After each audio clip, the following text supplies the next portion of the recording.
So as a reminder, we're talking with John Greiner from Cat's Grain. Cat's Grain is located in Washington, Iowa. You can find a lot of information on their website. Yeah. Cat's Grain, KATS grain.com. So there's a comment out there that we hear quite a bit in that we have the world's greatest producers and sometimes the world's worst marketers when it comes to farmers. Mm-hmm. So maybe just like, what's John's basics for a guy to understand right now? Maybe as he's, if you were going to give somebody advice that was a new farmer that was, okay, this is how, just some things that you can do to really try to be better at marketing, well, rather than just always dumping when you need cash, right? Sure. So maybe do you have anything that you'd pass along just on some? Yeah, and it doesn't have to be overly complicated. And this isn't to try to advertise, really isn't, but on our website, I post the latest supply and demand tables. And I think when it comes to marketing your commodity, if you are a grain producer, so your business, your job is to understand your own fundamentals, right? To understand your market. It's like if you work at a factory, you understand you're supposed to be at work from this time to this time, and you understand what you're going to get paid. It's no different when you're a farmer, it's just a little different. Your hours aren't set, but your fundamentals are always changing. So I mean, it's just kind of the biggest thing I would recommend is to know the supply and demand. We post those tables that the USDA comes out with once a month. Understand supply and demand. Understand what our carryouts are. Understand what our usage is. We have that on our website. I post the world supply and demand tables for corn and beans. I have the U.S. domestic supply and demand tables on there. What our usages are for corn and beans, whether that be exports, soybean crush, feed usage, whatever. So get a hold of that. We do offer Cat's Grain customers text message services where 4 times a day we'll text out what the markets are doing. It's not that you need to always be on the cutting edge of what the market's doing, but we do send out weekly export sales. Know if we're selling what the market expects. We do text out these USDA reports, what the market's expecting versus what it actually was reported. You can also access the NOAA, the National Weather Service, 6 to 10 day, 8 to 14 day forecast. Those models change once a day. Take a look at those. Know your seasonalities. I mean, obviously right now, cool and wet would be supportive or bullish the market. But yet, once we get into July, cool and wet would be absolutely bearish. I mean, have an idea what the weather forecasts are. You also have access to the drought monitor. Have an idea, and then I also have access to maps on where the main, a map of the United States, where the corn acres are, where the soybean acres are. Then look at the drought monitor, see if those areas are dry or not. Are they forecasted to get rain? I mean, so there's a lot of simple tools that can all be accessed from our website. So just have an idea on the weather, where the key acres are, your supply and demand. Sure. And then just, subscribe to our text. Right. And just to me, and then the market's going to tell you itself, and you have it. And I always tell people, know your bottom line. Know what your cost per bushel is. And when you're figuring new crop, plug in your APH. Most people carry crop insurance anyway, so plug in your 5-year APH. Know your input costs. Know your bottom line. If you're at profitable levels and the market has come up, you need to be making an incremental sale. If the market goes down and you're below your cost of production, hold off. Right. Well, so that's interesting on our conversations about marketing, and a lot of guys talking about grain prices for the most part are not very good. So, but treating it more of, okay, I need to pay a lot more attention so I can shop around. It's kind of shopping around for sales too, just like you would shop around for food prices or whatever, or like in the grocery store and you want to buy one that's cheaper, or you want to buy a specialty kind of one and you're willing to pay more for that. Same kind of thing for what we're trying to talk about now with selling too. That you want to sell at your best price. Usually, that's one thing we buy for. I think we buy for 4 different hog producers here in Washington County, but also we have a lot of processor markets, export markets, ethanol markets within a 60-mile radius. So you need to know what your best price is for you to off the farm for the free, and that's basically the service we offer. Right. So you don't maybe have to do that shopping around. Yeah. So we know where your best market is. Right. So that's kind of what we do from a grain business. But it's just important to take advantage of market rallies when they're there. That's another service we do offer. I do text out when the markets are overbought, meaning when stochastics, when I get technical on here, it's a momentum indicator that tells you when the market's overbought. And that's just a mathematical indicator on the number of days we've had up over the last 14 trade days versus the last 3. Anytime that number is over 80, it's in a sell signal or an overbought time that you should be looking at it strongly. So I do text that out if we're in an overbought situation. And that's just another good, hey, push. It's time to pull the trigger. Yeah, turn the light bulb on. It's time to look at some things. Yeah, that's awesome. Cool. So what about so going in, we got farmers getting ready to plant their spring crop here. Do you think a lot of guys wait until after harvest or sell out of the field or wait to get the crop in the bin and make their marketing decisions? Do you think that this year would be a good year to think about forward contracting some of this crop that would be projecting out? Mm-hmm. What's your position on that? Or what's some advice to guys on that? Well, at $10 new crop beans, which is what we have, I definitely recommend being about 33% sold, a third sold, because I know those are profitable levels. When it comes to corn, I'm a little lighter than that. I'm okay with being 25% sold. Mm-hmm. I think that's a good place to be in here. I mean, we're looking at out of the field corn around $375 cash. It's a wider basis than what a lot of guys like because December futures are at $411. But the only way to ever not sell into that basis is to build your own bin. Right. But $375 cash for October out of the field compared to $310 is what we've seen the last 3 years. It's a pretty big difference, especially if you can get 200 bushel corn, which most guys confidently can these days. So if we ever get to plant it. Yeah. And then put it in the bin, like December, January delivery. I mean, you're probably in that 385 area, 390. Compare that to a lot of guys to 340 this year, out the last 4 or 5 months. So we're at higher levels, so I'm okay with being 25% sold. I just recommend owning half of those sales back with July calls. Okay. Spend 10 cents. Sure. 10 to 15 cents. Get some kind of upside protection on just in case something happens on half of those sales. So that's where I'm at, Trent. Recommending. I think this time of year I wouldn't be much more than those. Sure. That's it. So I've got a question on how is that going to be influenced by ethanol? We haven't really talked about that yet. Sure. I know there's some things happening there, and I think there's some talk about that in China too. Maybe that's something that's going to be playing into this here going forward. Yeah, right now the government mandates that refineries blend 10% ethanol into their fuel. That's a government mandate. They're forced to do it. They don't want to do it.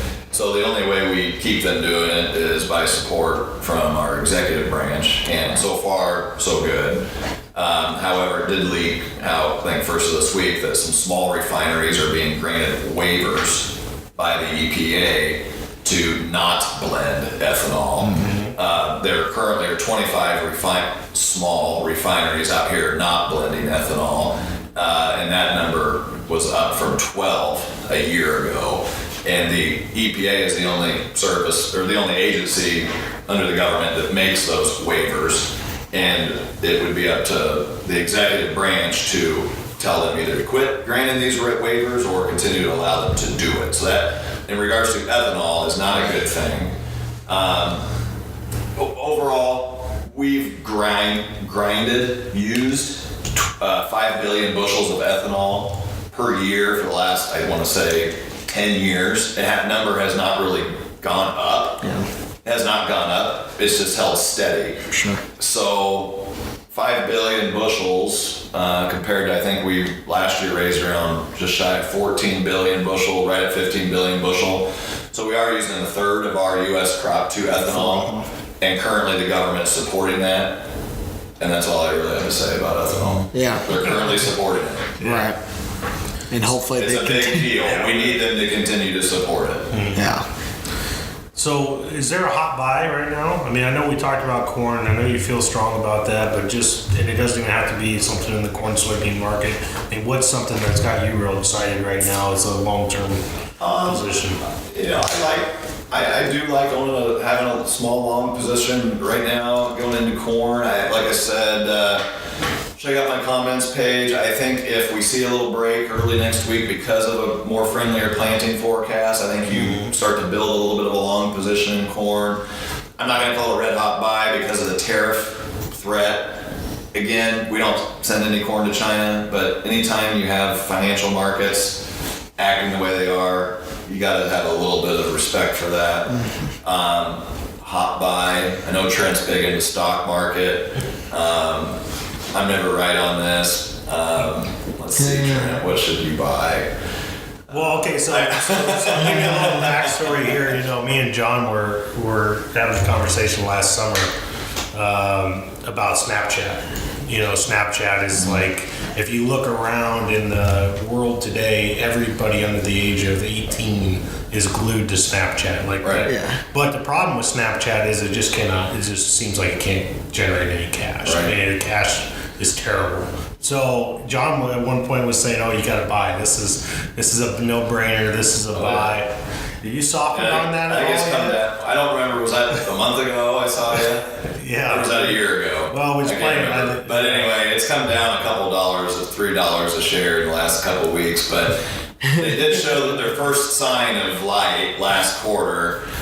I think I'm okay owning a little bit of Snapchat here, but I would probably put most of that money though in Facebook because Facebook has just got tanked because of this data breach. I'll be honest with you, I don't know if anyone really knows or cares. Right. They know when they click accept on an app that they see everything on their phone. Right. So it's all out there anyway. Yeah. People can get it if they want anyway. Facebook is far from the only app that you have to give all permissions to. Yeah. And the company is a cash cow. Yeah. I think it's only trading at like 15% of earning, or 15 times earnings right now, which is dirt cheap. It'd be one of the cheapest stocks on any one that generates on the tech stocks. It'd be like one of the cheapest by far when it comes to times or earnings, whatever ratio. So I like Facebook. I'll tell you what. One thing I do like if we can get this China crap out of the way, I do like John Deere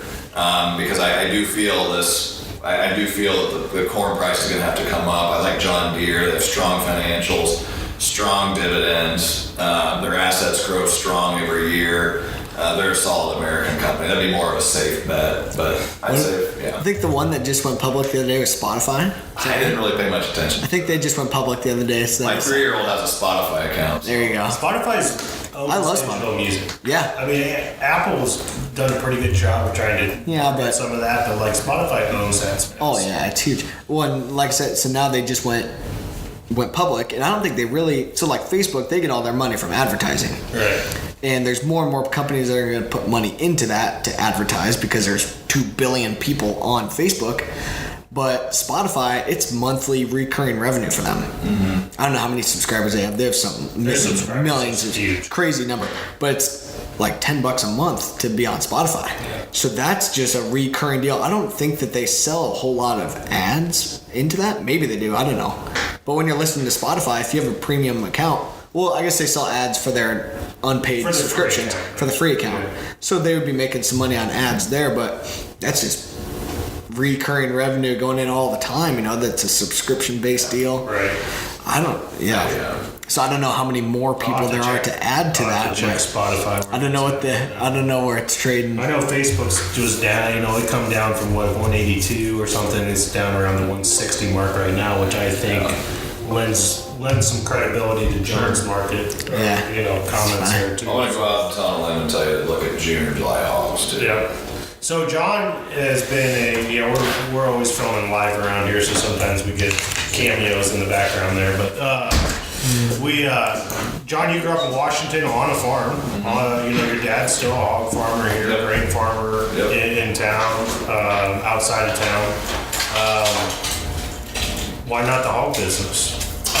I went to college for, I guess, just to get out of the house, get out of the farm, and I was young and liked to have fun, and decided to go run track, play football at College, and growing up, we did it the hard way. We did, Dad was farrow to, no, they sold feeder pigs, I guess, but we did a lot of farrow. We had 40 sows inside and a few more outside, and so we did the, castration and treating and catching pigs underneath the sow and letting them bark at you and bite at you and kicking them out. And at the time, and it was always tough going. That was in the early 90s, and it really went downhill from a market standpoint. And it was tough going, and Dad was always told me never to be a farmer. And he didn't own hardly any ground anyway. They always rented. So it didn't make sense for me I didn't have land anyway. So when you don't own, parents don't own any farm ground anyway, and they're cash renting, it makes sense to go start a career, and so that's what I did. Yeah, sure. But I'm glad to be involved with agriculture. Yeah, I'm back in the area. So, yep. Yeah, that's awesome. So what's your thoughts on, there's a lot of talk right now, as we've been talking with Michael Vitito, and he was kind of at this crossroads of, going down that traditional agriculture road, and you're putting up one of these big hog sheds, and the cash flow, you used to be able to cash flow those things under 10 years pretty easily back when there was a big, obviously we live in the epicenter of hog country. Right, huge, yeah. What's your long-term outlook on a young farmer making that 15-year, investment before you can cash flow a hog building right now? My brother would be the one to ask about that more, because he's actually in the middle of putting one up right now. Okay. A big thing he's got going for him, though, he's got our parents to give him the ground to do that. So that's the big thing. I think we all know that it's not feasible for someone out here with no financial backing to buy farm ground. No. I think we also realize that at current prices, it's not feasible for a young farmer to go out here and cash rent a bunch of row crop ground and buy machinery. Sure. It's not going to happen. No, in a pencil. So my advice to a young farmer would probably be, or someone that's wanting to farm, is I hope you have a parent or grandparent that's going to get you started, because otherwise you won't be having that conversation. That's exactly where I am. So I bought 40 acres here last summer, right around the corner from my parents' farm. So, and that's the only way to make it work. One, a beginning farmer loan to help get the interest rate way down. Right. And having the equipment right there. There's no way that I could have been able to buy the ground and to get any kind of the equipment. It's no way. Not feasible. Right. So now I think what we're getting into with that too is, okay, for me, buying a piece of farm ground, all my buddies my age, if you're going to buy ground, they're putting a hog building on it. Sure. Well, we don't have any other hogs. I don't live at the farm. I live a ways away, almost a half hour away.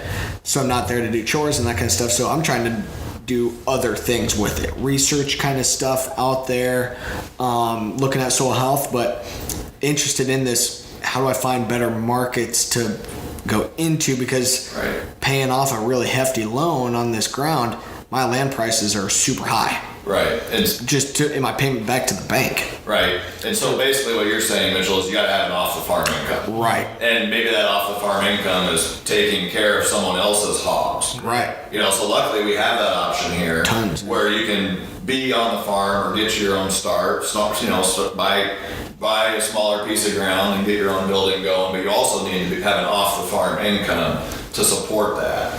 And that's great, and we have those opportunities here. It's just, but Mitchell's got some help, on the machinery side of it. It sounds like that's a big deal. It just needs a little help in that. I mean, the days of stepping out of the city and saying I'm going to be a farmer. That's not going to happen unless you have direct family ties. Right. Yeah. It's almost near impossible.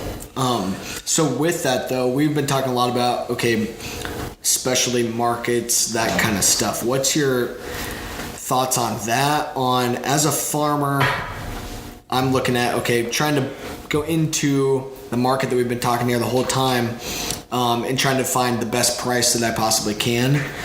what is your thoughts on, okay, I'm going to go into the organic market, or I'm going to use non-GMOs, or I'm going to try to do something like that? Or just non-GMO premiums? Like just premiums, yeah. How do we get? Where are they looking?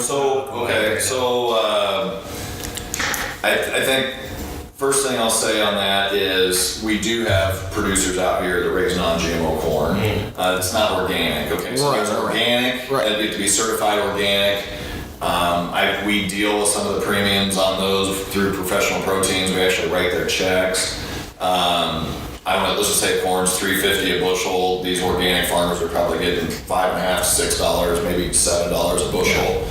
So you're still certified. If you're certified organic, we're not dealing with it. They just don't have a grain dealer's license, so we write the checks. So, that's all we do. I don't deal with buying organic or certifying organic. I don't even know a whole lot about it. I just know that the price per bushel you get for it, basically pretty awesome. Yeah. Okay. Yeah. That's what I know about organic. Yeah. Now, when it comes to non-GMO, you don't have to be quote certified to grow non-GMO. You just have to plant a non-GMO seed. Okay.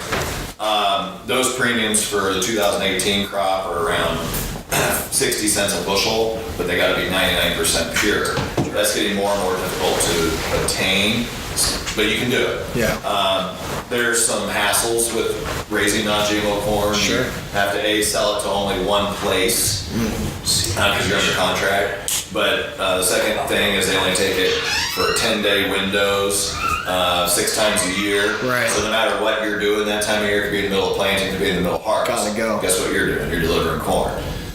So that's kind of a hassle. The facility locally here that pays that premium for non-GMO corn, not the friendliest place to get around. So there's some hassles with it. Yeah. There's a sliding scale now too. Yeah. If it's 98% pure, you get 40 cents. If it's 97% pure, you get 20 cents. If it's under 97, you get no premium. Sure.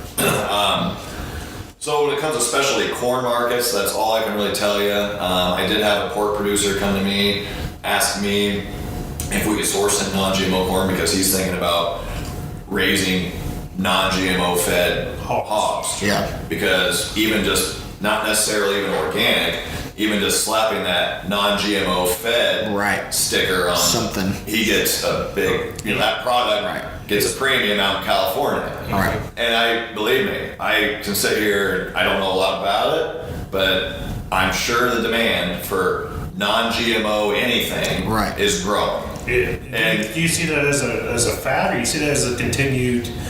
I don't see it going away because the research is already out there disproving that, that GMOs lead to cancer and all this stuff. But on the same side, I don't see it going away because I don't see that side. That mentality changing. I don't see that consumer going away anytime soon, unless we see a major, like a depression or something. Yeah. Like a Great Depression happening again, which, hopefully we never see that again. But if it comes to the point where people ever are hungry again or needing, they're going to go for the cheapest. They're going to go for the cheapest. As long as people have disposable income and they can make that decision, then I think that market will exist. Yeah, I agree. Yeah, so being able to tie into some of these local markets and sourcing guys for kind of specific niches and stuff, I think is kind of what we're going for. So, what does the development of that stuff look like? Like you're saying, so raising pork or corn or soybeans that is non-GMO, or that's even like the pasture-fed kind of side, or just sustainably sourced or grown with cover crops. I know it's one that like ADM is looking at and that kind of stuff. Like, what is your view of the development of some of those kind of more specialty markets look like? Well, and you brought up the idea that, if you're feeding hogs and you're a feed mill or a pork producer and you're buying corn, is it worth more to have a higher protein corn? Maybe especially a higher quality, like maybe a higher test weight. Yeah. Something of that nature. And sadly, at this time, we don't really have that premium out there for that. It's a nice thought, but bottom line, when it comes down to it, the farmer, when he grows his corn, so say he's growing number 2 yellow, GMO corn, which is the majority of it, phone call. when he's raising the crop, he doesn't know if his corn in this area especially is going to go to a hog producer, a processor, right, ethanol, and export. He doesn't know where his corn's going to go. And when the smoke clears at the end of the day, it's number 2 yellow. Right. Yeah. Okay, and everyone's got the same rate. If you're over 15% moisture, you're going to get a discount. If you're under 56-pound test weight, you're going to get a discount. Sadly, it doesn't work the other way. That if you're over 60-pound test weight, you're going to get a premium. The market itself just isn't set up for that. Yeah. Now, if it would, do I rule out that's, maybe pork producers could line it up like maybe it is an individual grower basis? Right, direct, yes. Or even maybe offer that. Say, hey, if you're over this high of protein, we're going to test it. If you're over 60 pound, we're going to test it. We're going to give you an extra nickel or 10 cents a bushel or 20 cents a bushel, whatever that value is. I would never rule that out. Yeah. I've never heard of it. And another thing that that problem is what if you contract that corn and it's under those grades? Mm-hmm. Does that go against your contract? Does it not? Now all of a sudden, let's just say it doesn't go against your contract. Does it still get dumped? Do you still get paid for it? There's a lot of problems with that. Well, I hypothetically think it would work something like non-GMO works, right? Like you either meet the criteria or you don't. Right. So you're either got to be cut. There's already specialty markets for organic, non-GMO, or regular set up, and at this time, that's all I really ever foresee happening. Yeah, unless even if it does, it's going to be pushed from either. It's got to be such a big push. Like right now, we talk about this push from the urban areas, but it's so small. What it does is it does offer opportunities for individual farmers to take a direct marketing approach, in their own practices to try and capture some premium. Right. But as far as from what John's talking about, the world market outlook, I mean, the push isn't even on the radar. Well, and it would have to be kind of like we were saying that you have this one specific grower that comes and says, hey, I want this quality standard. Then you source it to, one or a half a dozen farmers that say, hey, I'm your guy.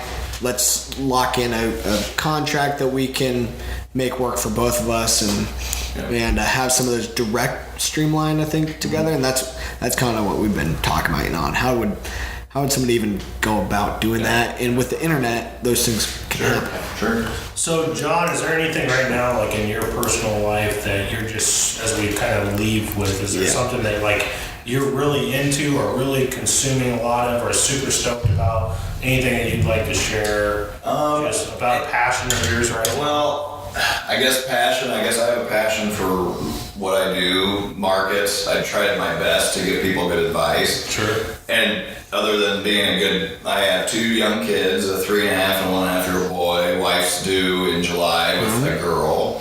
So I have, obviously I have a passion for being a good father, a good husband, passion for what I do from a work standpoint, passion for enjoying myself and the family outside of work. We like to do a lot of outdoors, a lot of camping, fishing, that type of things. We got a Polaris Ranger. We live my mom and dad do own some timber ground now and some CRP, nice pond, and so we have the resources to do a lot of that, and my boys just eat it up. So those are truly my passions. I would just say one thing, Trent, though, is like a lot of, I don't know, it seems like our age group, there's a lot of us having kids and getting married, and everyone's kind of getting their own profession and getting their, their feet, getting settled in, I guess, for life. A couple things I've run into, I've been asked, you should buy a life insurance policy on your kids, and my answer to that is why. I mean, if God forbid we ever lose a child, how am I going to lose income on that? Just be careful for people selling you things you don't need. Right, sure. So that immediately is just, there's a lot of, and I don't run under the bus, but just be careful not to be spending money you don't need to be spending it on. Yeah. Instead of buying a life insurance policy on your children, because you're not going to lose income, and that's ultimately the purpose of insurance. Right. there are things that we've invested in.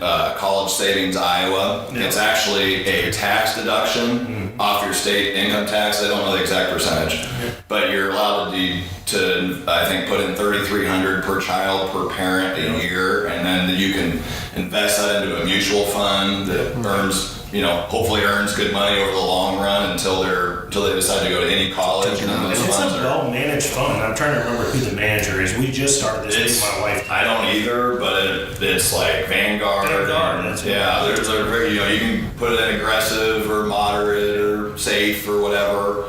And so those are things you should be putting money into instead of those types of things. And then obviously people our age are going to get hit up. Hey, you need to get more life insurance and all this stuff. Well, that's fine, but just don't do whole life policies. Because after you reach a certain age, you don't need life insurance anymore. Your kids aren't dependent on you. Your wife's not as dependent on you.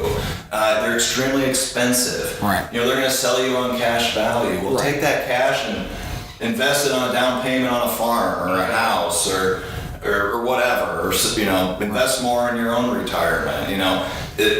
Term was always something that's cheap and makes more sense. Yeah. So, and I'm dealing with a grandparent right now that paid on whole life his whole life, even bought long-term care insurance, and then unless you're on your deathbed, you don't qualify for it. Right. It's just terrible. Yeah. So just make smart, simple decisions. Yeah. Don't be insurance rich and invest in the future, I guess. Right. So, Yeah, that's great. So we've been talking with John Greiner, Cat's that's been Grain. awesome. I'm going to see if we can get some CEU credits for this. Yeah. Guys listening, because I need like some college credit. Yeah, I got a degree there at the beginning.